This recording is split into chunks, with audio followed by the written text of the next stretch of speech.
Olá, eu sou a Flávia Reis e estamos aqui com mais um programa Trilhas da Cura, para juntos evoluirmos nossa alma, através de entrevistas e bate-papos, para que possamos nos conhecer, para saber como somos incríveis. E você é muito importante para mim e nós somos muito importantes para Deus. Lembre-se sempre, a sua cura é a minha cura é a sua cura. Gratidão por você que está aqui, gratidão à TV Guarulhos por ser desse espaço incrível, gratidão, Celso, por todo o trabalho de edição e gravações. Boa tarde a todos vocês, estamos aqui hoje com o Ricardo para falar um pouquinho sobre autoconhecimento, crenças de financeiro. Muita gratidão por você ter aceitado o nosso convite. O Ricardo, ele é formado em Relações Internacionais, que foi onde ele teve a paixão pelo Brasil, de como o nosso povo tem que amar, né, essa terra tão linda e maravilhosa. Ele é empreendedor e fundador do ABRA, Academia Brasileira de Autoconhecimento. Vamos lá, Ricardo, gratidão imensa mais uma vez. Eu que agradeço pelo convite. Quem que é o Ricardo? Fala pra gente. Bom, meu nome completo é Ricardo Cury Carneiro de Moraes. Legal. E sou paulistano. Vivi boa parte da minha vida em Bragança Paulista. E desde pequeno eu sempre tive essa paixão, como você mesmo disse, sobre o Brasil, pelo Brasil. Eu era aquele aluno nota 10 de História, Geografia, parecia que eu já sabia tudo o que acontecia aqui, tinha uma conexão muito forte. Sempre foi muito fácil para mim me conectar com esse lugar, e isso que me levou a fazer Relações Internacionais, a estudar isso. E o Ricardo, por natureza, é empreendedor, então na faculdade ainda aquela coisa de querer já fazer alguma coisa diferente, você quer se descobrir, você quer fazer algo que vai causar um impacto, mas naquela época eu não tinha muita consciência, então eu causei um impacto. Sim, eu fui sócio de uma marca de bebida alcoólica, algo completamente diferente do que eu faço hoje, chamada Busca Vida. Era uma cachaça com mel e limão, muito saborosa, inclusive. Sempre voltada para as coisas do Brasil. Super brasileira. Nossa, Busca Vida, inclusive é o nome de uma praia da Bahia, imagina. Ah, entendi. Que o meu sócio, na época, teve essa ideia de colocar esse nome. Isso foi depois que você saiu da faculdade? Não, durante a faculdade. Ah, durante a faculdade você montou essa empresa? Essa bebida já existia. Entendi. E ela é de Bragança, e eu tive uma ideia de começar a comercializar essa marca em São Paulo, então eu comecei a vender em festa de faculdade, enfim, o negócio começou a dar muito certo rápido. Entendi. E quando eu vi, já estava fechando contrato com grandes supermercados, tipo Pão de Açúcar, o negócio bombou mesmo. Olha, empreendedor nato. E ao mesmo tempo, eu tinha uma busca espiritual muito forte, por causa da minha sensibilidade, que desde criança eu sempre fui muito sensitivo, e também por um processo meu de autoconhecimento, que eu não entendia muito bem, porque eu era diferente, por ser homossexual, eu não me aceitava no começo, e aquilo me perturbava bastante. Sim, então a gente não se aceita, Exato. É natural. E eu fiquei um tempo assim, digerindo essa história, ao mesmo tempo buscando a vida, trabalhando com a Busca Vida. E chegou um ponto que eu tive que olhar de frente para essa questão, e eu vi que eu usava um pouco do trabalho, trabalhava muito como forma de fuga. De fuga. Eu Sim. percebia isso. Uns é nas bebidas, outros é na comida. E eu acabava bebendo, né? Sim, por causa, lógico. eu trabalhava com Sim. bebida, então trabalhava e usava a bebida como uma roda de escape. Sim. Para não entrar em contato comigo mesmo. Na verdade a gente não se aceita, né? Exato. É muito complicado isso.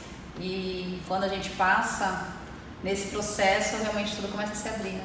E aí, quando chegou um livro chamado A Cabana para mim, quando eu terminei de ler, aquele livro fez muito sentido, porque ele falava sobre sofrimento, e eu estava sofrendo bastante por essa não aceitação. E aí caiu uma ficha de que eu tinha que me amar do jeito que eu era. Eu tive uma sensação muito forte, muito profunda de conexão espiritual com um plano maior, com Deus, com mentor, guia espiritual, o nome que você quiser dar, né, para essa força que nos acompanha em várias maneiras, né, de forma individual ou Sim. de uma maneira muito expandida que a gente não consegue nem personalizar, né?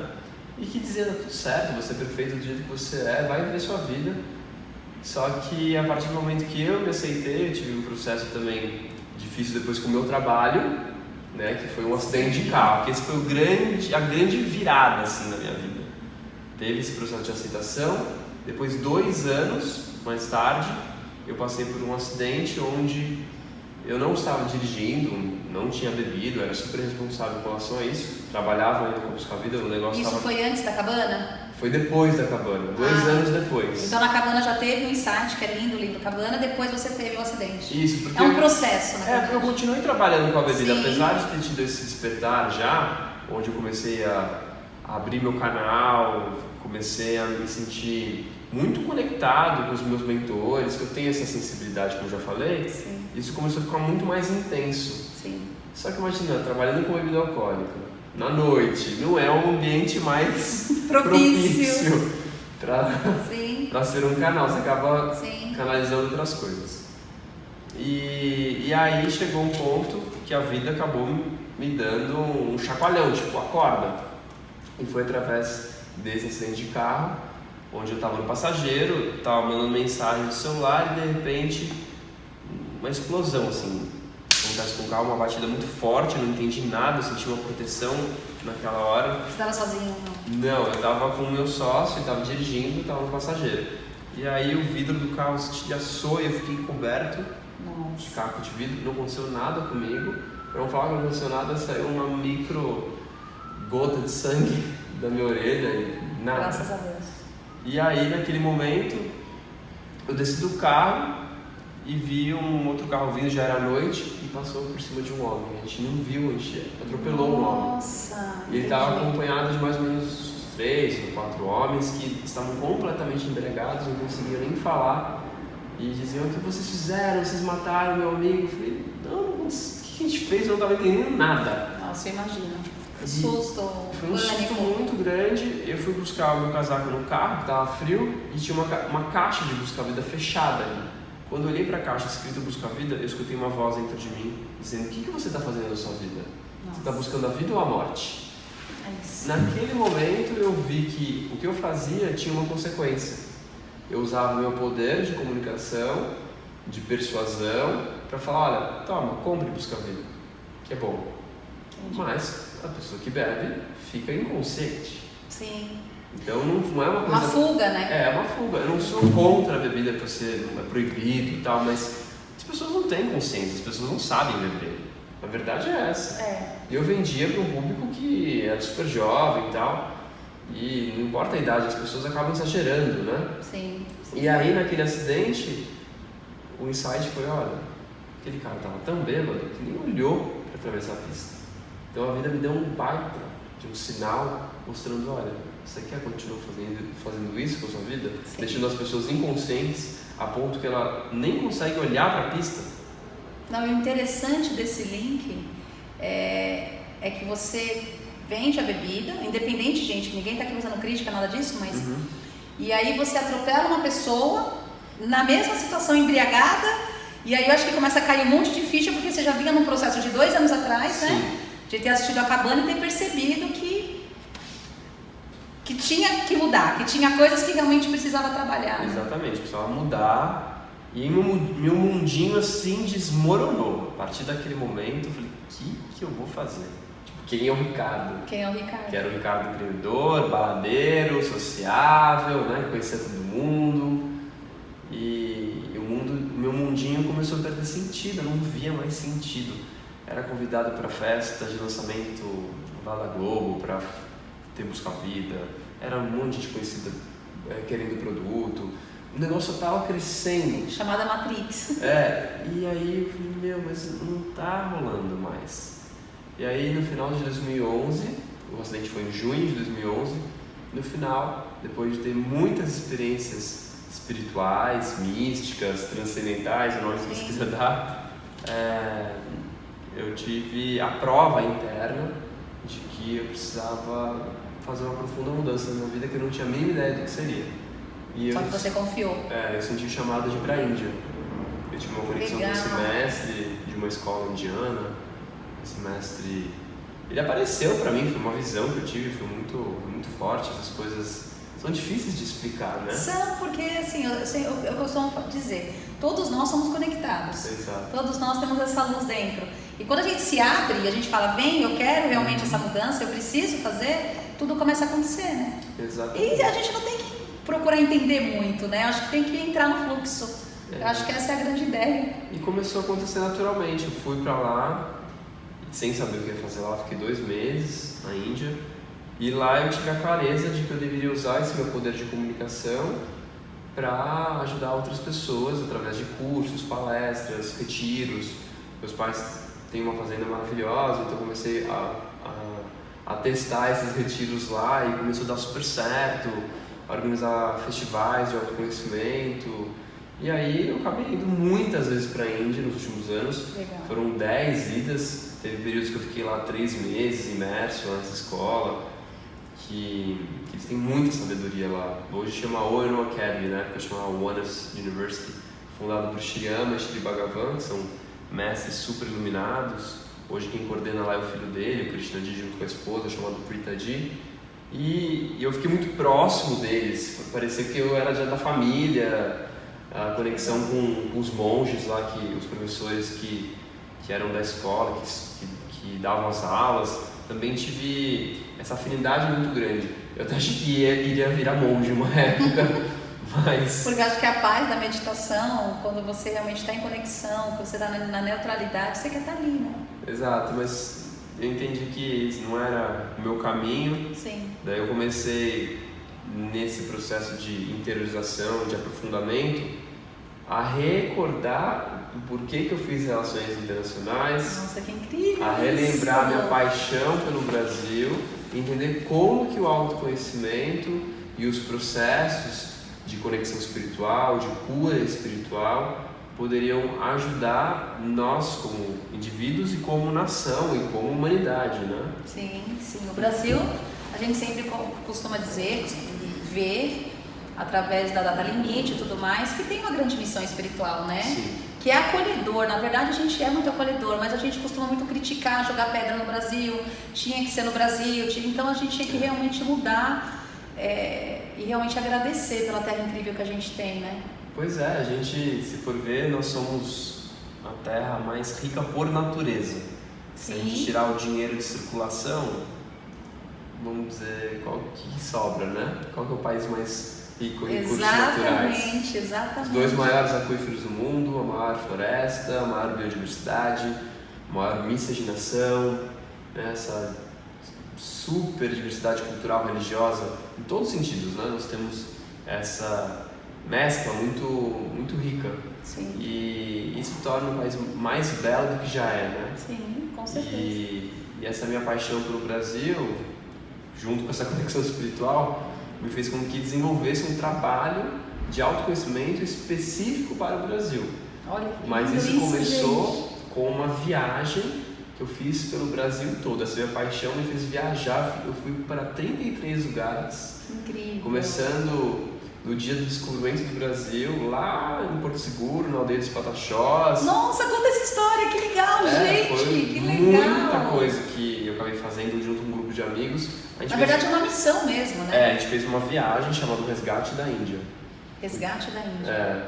Resgate da conexão com os povos originários, sim, com a Mãe Terra, graças à sabedoria que a gente estava trazendo da Índia. Né, esse nome indígenas é porque você sabe muito bem, né? Que achavam que estavam na Índia, mas não. Quando chegaram na América, deram o nome de índios, né? Achando que eram indianos, mas não. E isso fez com que eu entendesse que a gente poderia usar a sabedoria que eu estava recebendo lá na Índia para resgatar esse karma, né? Que a gente tem ainda com os povos originários. Entendi. E não só com os originários, não, os indígenas, mas com os negros também, com todos os reinos da natureza. Isso desde quanto tempo que você começou esse... 2014, foram 6 meses viajando o Brasil todo, Portugal e Itália. Que incrível. Porque a nossa história começou lá, então isso todo mundo do Abra, você diz? Ou até então você não tinha pensado nisso? A Abra nem existia, esse nome nem existia, era só um grupo de pessoas a fim de fazer um trabalho espiritual pelo Brasil. Então a gente ia em vários pontos, fazendo um tipo de acupuntura, vamos dizer assim, Que demais, liberando que demais. as cargas do passado, pedindo perdão, fazendo rituais, na época eram rituais, né? Processo de liberação de ancestrais, Sim. pedindo liberação daquela dor que foi causada ali, em nome de todas as pessoas desse país, dessa humanidade. Então a gente ia subindo por vários pontos do Brasil até chegar a Foz do Iguaçu. Então terminou no dia 12 de outubro. Que deve ter sido incrível, né? Foi na beira das cataratas do Iguaçu. Nossa, todos os lugares, energia, tô toda arrepiada. todos os lugares a gente emocionante. recebeu autorização para fazer. A gente fez no Parque do Ibirapuera, a gente fez no Parque Laje, a gente fez no Cristo Redentor. Segundo até a autorização de fazer lá em cima no Cristo. Que legal. Então assim, a gente fez muitos trabalhos para o Brasil, que deu origem à Abra. Então a Abra foi criada em cima de todo esse trabalho de ancestralidade, de conexão com as nossas raízes, porque se a gente não tem as nossas raízes firmes, fortalecidas, curadas, é como uma árvore. Uma árvore não consegue crescer sem raízes firmes e fortes. Sim. Nós também. Quem são as nossas raízes? São os nossos ancestrais, ou o nosso mundo interno, nosso mundo invisível, porque eles já foram, eles já desencarnaram. Então, se a gente não tem uma conexão com as nossas raízes e com o nosso mundo interno, como é que a gente vai crescer e dar bons frutos? É impossível. Concordo, gente, é isso mesmo. Então, a ABRA, Academia Brasileira de Autoconhecimento, tem essa intenção de despertar a consciência amorosa, e a gente faz isso através de processos, de cursos, de retiros, de imersões, que visam principalmente curar essa nossa relação com a ancestralidade, que é tão distorcida ainda, né? Que é tão negativa. Muito. E claro, com os reinos da natureza, né? Com o reino animal, vegetal principalmente. Já plantamos milhares de árvores pelo Brasil. Nossa, que demais. Então, tem essa função aí de disseminar uma consciência amorosa em todos os sentidos, em todos os aspectos da vida. Que legal. E o Abra fica em São Paulo? Você costuma fazer os retiros mais em São Paulo? Você faz pelo Brasil todo, né, Ricardo? Eu já viajei o Brasil todo, já fiz retiros em vários lugares no Brasil. Como disse, 33 lugares, é bastante, né? Até no Belém do Pará já fiz trabalhos lá. Não, gente, os vídeos, ele tem cursos online gratuitos, como a gente tem a relação do dinheiro, como a gente teria que curar essa relação do dinheiro, então vale super a pena. Eu tenho acompanhado, gratidão mais uma vez, e realmente essa busca interna está muito mais lá dentro, bem profundo mesmo, do que o que a gente vê no externo, né? Porque a gente costuma atacar muito o Brasil.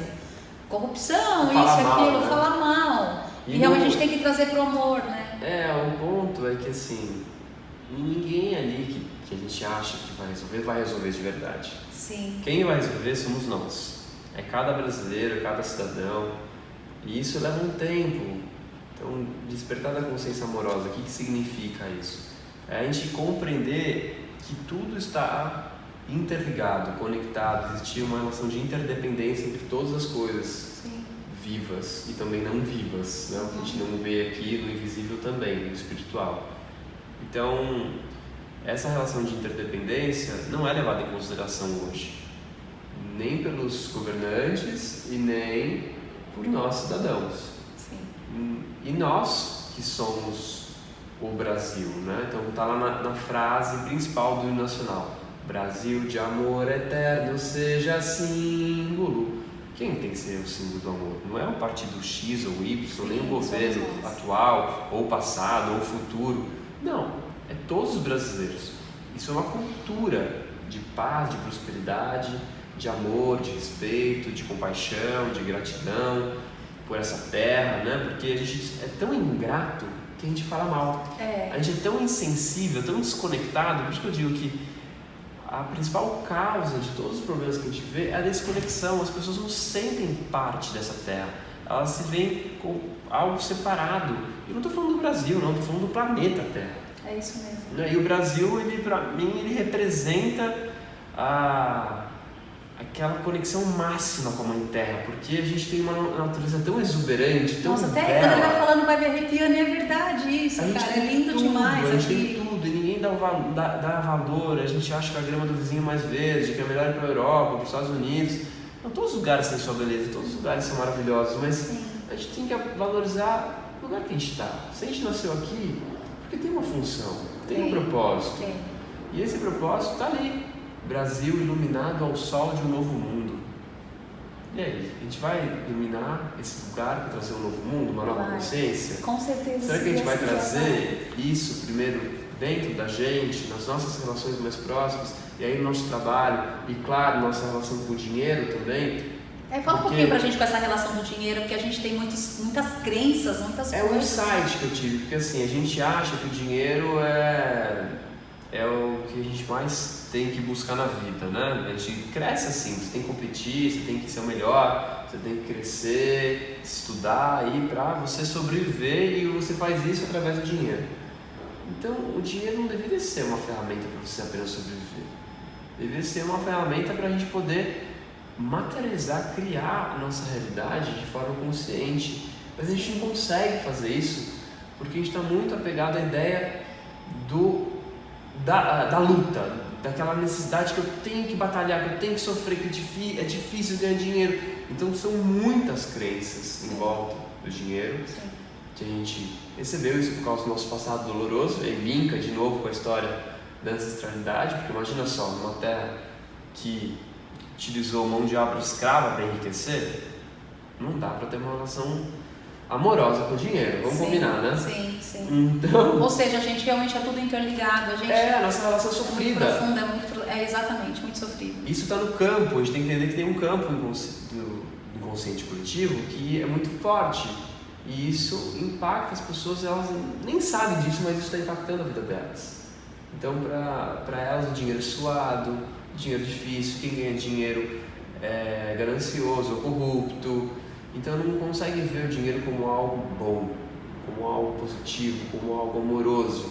E o dinheiro, ele surgiu na humanidade com um propósito muito bom, muito nobre, que é para facilitar a vida das pessoas. Antes você tinha que andar quilômetros para trocar uma farinha um saco de farinha por um saco de feijão, né? Era o escambo. Então o dinheiro ele surge para facilitar a nossa vida. Sim. Mas o baixo nível de consciência, a desconexão, o excesso de egocentrismo, o excesso de individualismo faz com que as pessoas só queiram as coisas para si. Sim. Então a gente não pensasse no coletivo, né? Não pensa. E aí o que é real, olha que engraçado, o nome dessa moeda é real. Real. Gente, ele linka tudo ao Brasil e é incrível, é verdade então, isso. O que é real se torna ilusório. Sim. Né? Hoje a gente acha que viver uma vida de conexão com a natureza é uma ilusão. Não, você tem que só pensar no dinheiro, ter sua casa própria. Né? Tudo isso faz parte. Mas isso não é o real. O real é a sua experiência interna de vida. Concordo plenamente. Então as pessoas vivem numa ilusão, numa mentira, achando que elas têm que ser felizes ganhando muito dinheiro ou satisfazendo seus desejos. De novo, essas coisas não estão erradas, você pode satisfazer o que você quiser, só que o mais importante é o seu estado interno. Como você vive, a partir de qual estado de consciência você vive. E o dinheiro, ele hoje não está permitindo você... Dinheiro não. O problema não é o dinheiro, é a crença, a ideia que a gente tem sobre o dinheiro. Não está permitindo que as pessoas tenham a liberdade interior, porque elas ficam numa prisão. Então o dinheiro deveria proporcionar liberdade para as pessoas, mas não, ele hoje é motivo de insegurança, é motivo de preocupação, de medo. Então, ao invés de você acumular dinheiro para se sentir seguro, você pode acumular, você pode ter dinheiro, mas que ele possa te proporcionar liberdade, não segurança. Tem uma diferença assim tremenda. Na verdade é a diferença sutil, né? A gente não pode ser escravo do dinheiro, tem que ser o contrário. Ele tem que servir a gente. Ele tem que servir a gente, e a gente que serve e fica atrás dele. A gente fica atrás dele. Exato. E quanto mais a gente corre atrás dele, mais ele vai embora, gente. A verdade é essa mesmo. Tinha que ser o contrário. E quando a gente adquire esse autoconhecimento, essa paz, não falta. Realmente não falta. E aí você quer estar mais tempo na natureza, você quer estar mais tempo em conexão. E ele vem para que você faça tudo isso. Para que você realmente faça tudo isso. Uma coisa muito importante que é assim, mas da onde vem, né, essa dificuldade de receber, de ter o dinheiro e poder usufruir dele com consciência? Além das crenças, que são muito fortes, muito limitantes, aquilo que você escutou dos seus pais quando criança, que os seus ancestrais passaram para os seus pais, toda essa crença principal de escassez, de acreditar que não vai ter o suficiente, que tudo é muito difícil, tem uma sensação também interna, um sentimento de que eu não sou parte do todo. Então, quando você não se sente parte do todo, você não acredita e nem sente que a natureza vai prover. Porque a natureza, a vida, ela é próspera.